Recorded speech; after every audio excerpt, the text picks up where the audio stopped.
গোবিন্দের মিলিত ধর্ম। আমাদেরকে মনে রাখতে হবে, আমি পরে যাচ্ছি রাধা কৃষ্ণ এক আত্মা, একই স্বরূপ, লীলারস আস্বাদিতে ধরলেন। সেই দুই হয়ে এবার একঠাই কলিতে উদয় হলেন চৈতন্য। রাধা গোবিন্দ তত্ত্বত মিলিত গৌরী, তারা লীলা আস্বাদনের লাগে দুই অংশে বিভক্ত।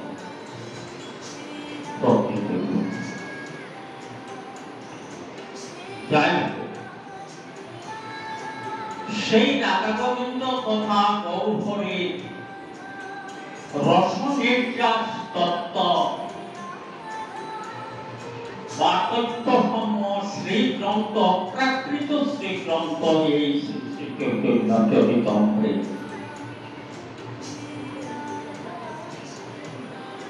৭৬টা গ্রন্থের সমন্বয়ে এই শ্রীগ্রন্থখানি রচিত হয়েছে।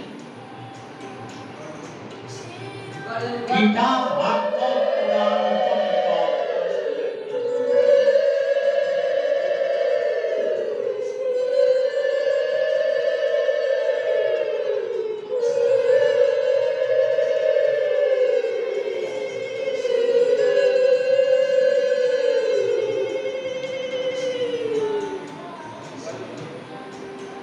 নিতাই গৌর শ্রীতনাথ প্রেমানন্দে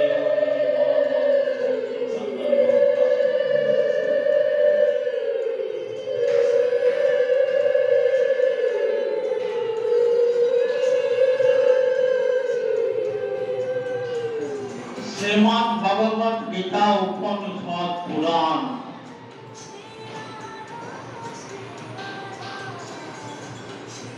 বিভিন্ন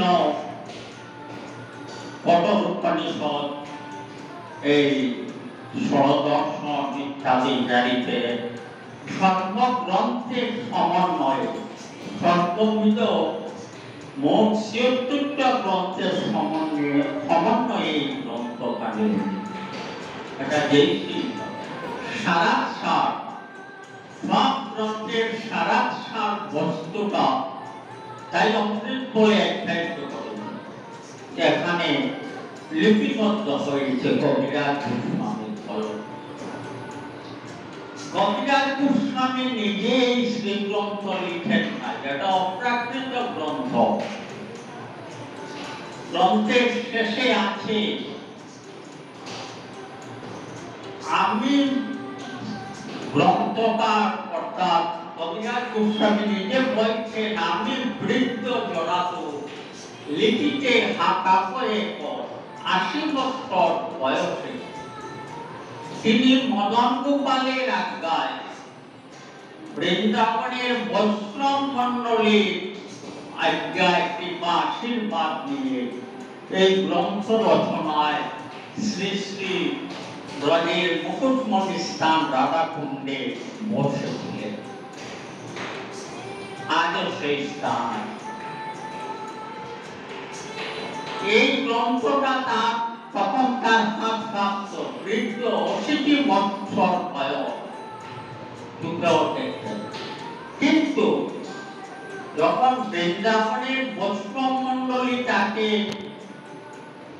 সবে মিলে আঁকড়ে ধরলেন যে আপনি মহাপ্রভু অন্তলীলা সম্পর্কে শেষ জীবনের লীলাটা আপনার কিছু জানা আছে, যেহেতু আপনি দাস গোস্বামীর সাথে তার সেবা করেছেন, তার সঙ্গ করেছেন, আপনি কিছু জানেন, তাই আপনি এই শেষ লীলাটুকু বিকৃত লিপিবদ্ধ করুন, এটা আমাদের আশা বাঞ্ছিত। তিনি অপারক তখন তাকে নিয়ে মদন গোপালের তথা মদন মোহনের মন্দিরে নিয়ে যাওয়া। গিয়ে যখন আজ্ঞা প্রার্থনা করলেন, তখন স্বয়ং মদন মোহনের গোলাপ থেকে মালা আপনি খসে পড়ে গেল। কবিরাজ বৈষ্ণব মন্ডলী জয়ধ্বনি হরিধ্বনি। এটা হলো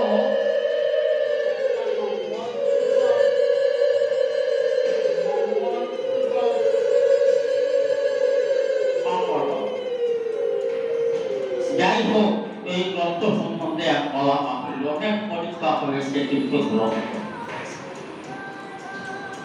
এই সেই গ্রন্থে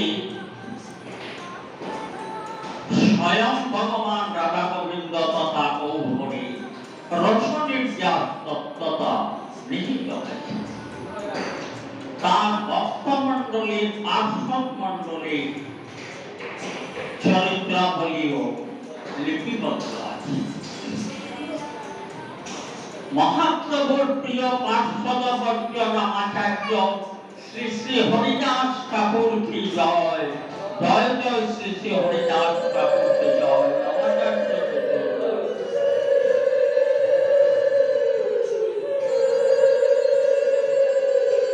আপনারা নিশ্চয়ই শুনেছেন হরিদাস ঠাকুরের নাম। নামের আচার্য গুরু করে দিয়েছিলেন হরিদাসকে। মহাপ্রভুর প্রিয় পার্শ্ব, বয়সের দিক দিয়ে 29 বৎসরের বড় ছিলেন মহাপ্রভু।